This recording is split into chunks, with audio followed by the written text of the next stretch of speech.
خداوند کے زندہ پاک کلام میں سے آج ہم پڑھیں گے پیدائش کی کتاب، اس کا 37 باب، یوسف اور اس کے بھائی۔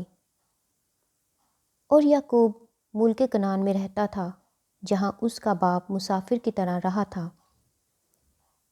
یعقوب کی نسل کا حال یہ ہے کہ یوسف 17 برس کی عمر میں اپنے بھائیوں کے ساتھ بھیڑ بکریاں چرایا کرتا تھا۔ یہ لڑکا اپنے باپ کی بیویوں بلہا اور زلفا کے بیٹوں کے ساتھ رہتا تھا، اور وہ ان کے برے کاموں کی خبر باپ تک پہنچا دیتا تھا۔ اور اسرائیل یوسف کو اپنے سب بیٹوں سے زیادہ پیار کرتا تھا، کیونکہ وہ اس کے بڑھاپے کا بیٹا تھا، اور اس نے اسے ایک بوکلمون قبا بھی بنوا دی۔ اور اس کے بھائیوں نے دیکھا کہ ان کا باپ اس کے سب بھائیوں سے زیادہ اسی کو پیار کرتا ہے، سو وہ اس سے بغض رکھنے لگے اور ٹھیک طور سے بات بھی نہیں کرتے تھے۔ اور یوسف نے ایک خواب دیکھا جسے اس نے اپنے بھائیوں کو بتایا، تو وہ اس سے اور بھی بغض رکھنے لگے۔ اور اس نے ان سے کہا، ذرا وہ خواب تو سنو جو میں نے دیکھا ہے۔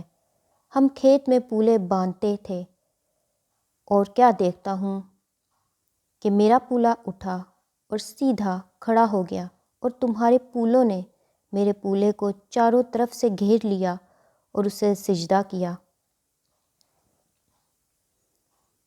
تب اس کے بھائیوں نے اس سے کہا کہ کیا تو سچ مچ ہم پر سلطنت کرے گا، یا ہم پر تیرا تسلط ہوگا؟ اور انہوں نے اس کے خوابوں اور اس کی باتوں کے سبب سے اس سے اور بھی زیادہ بغض رکھا۔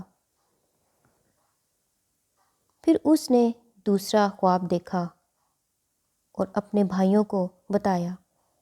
اس نے کہا، دیکھو، مجھے ایک اور خواب دکھائی دیا ہے کہ سورج اور چاند اور 11 ستاروں نے مجھے سجدہ کیا۔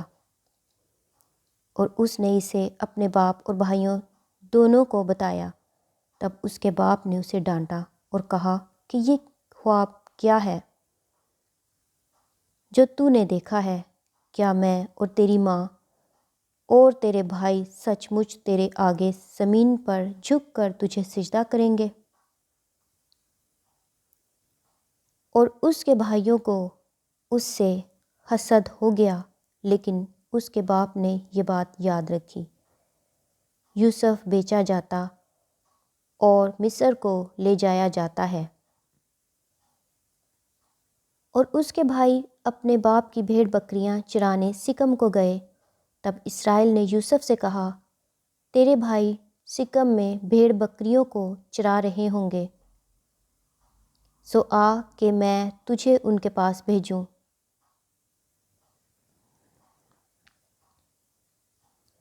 اس نے اسے کہا، میں تیار ہوں۔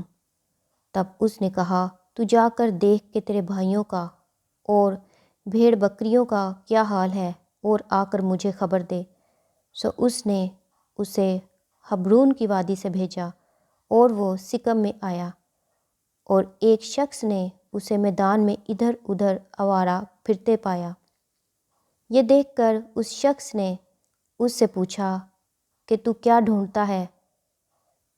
اس نے کہا، میں اپنے بھائیوں کو ڈھونڈتا ہوں، ذرا مجھے بتا دے کہ وہ بھیڑ بکریوں کو کہاں چرا رہے ہیں۔ اس شخص نے کہا، وہ یہاں سے چلے گئے، کیونکہ میں نے ان کو یہ کہتے سنا کہ چلو ہم دوتین کو جائیں۔ چنانچہ یوسف اپنے بھائیوں کی تلاش میں چلا اور ان کو دوتین میں پایا۔ اور جو ہی انہوں نے اسے دور سے دیکھا تو پیشتر اس سے کہ وہ نزدیک پہنچے، اس کے قتل کا منصوبہ باندھا، اور آپس میں کہنے لگے، دیکھو، خوابوں کا دیکھنے والا آ رہا ہے، آؤ اب ہم اسے مار ڈالیں اور کسی گڑھے میں ڈال دیں، اور یہ کہہ دیں گے کہ کوئی برا درندہ اسے کھا گیا، پھر دیکھیں گے کہ اس کے خوابوں کا انجام کیا ہوتا ہے۔ تب روبن نے یہ سن کر اسے ان کے ہاتھوں سے بچایا اور کہا، ہم اس کی جان نہ لیں۔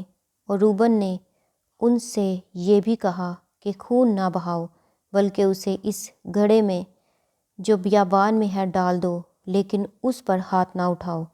وہ چاہتا تھا کہ اسے ان کے ہاتھ سے بچا کر اس کے باپ کے پاس سلامت پہنچا دے۔ اور یوں ہوا کہ جب یوسف اپنے بھائیوں کے پاس پہنچا تو انہوں نے اس کی بوکلمون قبا کو جو وہ پہنے تھا اتار لیا اور اسے اٹھا کر گھڑے میں ڈال دیا۔ وہ گھڑا سوکھا تھا، اس میں ذرا بھی پانی نہ تھا، اور وہ کھانا کھانے بیٹھے اور آنکھ اٹھائی تو دیکھا کہ اسماعیلیوں کا ایک قافلہ جلاد سے آ رہا ہے، اور گرم مسالے اور روغن بلسان اور مر اونٹوں پر لادے ہوئے مصر کو لیے جا رہا ہے۔ تب یہودا نے اپنے بھائیوں سے کہا کہ اگر ہم اپنے بھائی کو مار ڈالیں اور اس کا خون چھپائیں تو کیا نفع ہوگا؟ آؤ اسے اسماعیلیوں کے ہاتھ بیچ ڈالیں کہ ہمارا ہاتھ اس پر نہ اٹھے، کیونکہ وہ ہمارا بھائی اور ہمارا خون ہے۔ اس کے بھائیوں نے اس کی بات مان لی۔ پھر وہ مدیانی سوداگر ادھر سے گزرے، تب انہوں نے یوسف کو کھینچ کر گھڑے سے باہر نکالا اور اسے اسماعیلیوں کے ہاتھ 20 روپے کو بیچ ڈالا، اور وہ یوسف کو مصر میں لے گئے۔ جب روبن گھڑے پر لوٹ کر آیا اور دیکھا کہ یوسف اس میں نہیں ہے تو اپنا پیراہن چاک کیا اور اپنے بھائیوں کے پاس الٹا پھرا اور کہنے لگا کہ لڑکا تو وہاں نہیں ہے، اب میں کہاں جاؤں؟ پھر انہوں نے یوسف کی قبا لے کر اور ایک بکرا ذبح کر کے اسے اس کے خون میں تر کیا، اور انہوں نے اس بوکلمون قبا کو بھجوا دیا۔ سو وہ اسے ان کے باپ کے پاس لے آئے اور کہا کہ ہم کو یہ چیز پڑی ملی، اب تو پہچان کہ یہ تیرے بیٹے کی قبا ہے یا نہیں۔ اور اس نے اسے پہچان لیا اور کہا کہ یہ تو میرے بیٹے کی قبا ہے، کوئی برا درندہ اسے کھا گیا ہے۔ یوسف بے شک پھاڑا گیا۔ تب یعقوب نے اپنا پیراہن چاک کیا اور ٹاٹ اپنی کمر سے لپیٹا اور بہت دنوں تک اپنے بیٹے کے لیے ماتم کرتا رہا، اور اس کے سب بیٹے بیٹیاں اسے تسلی دینے جاتے تھے پر اسے تسلی نہ ہوتی تھی۔ وہ یہی کہتا رہا کہ میں تو ماتم ہی کرتا ہوا قبر میں اپنے بیٹے سے جا ملوں گا۔ سو اس کا باپ اس کے لیے روتا رہا۔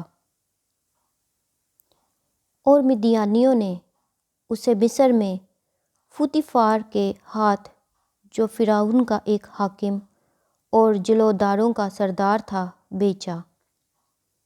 خداوند کے زندہ پاک کلام کے پڑھے اور سنے جانے پر خداوند کی خاص برکت ہو۔ خداوند کا شکر ہو، آمین۔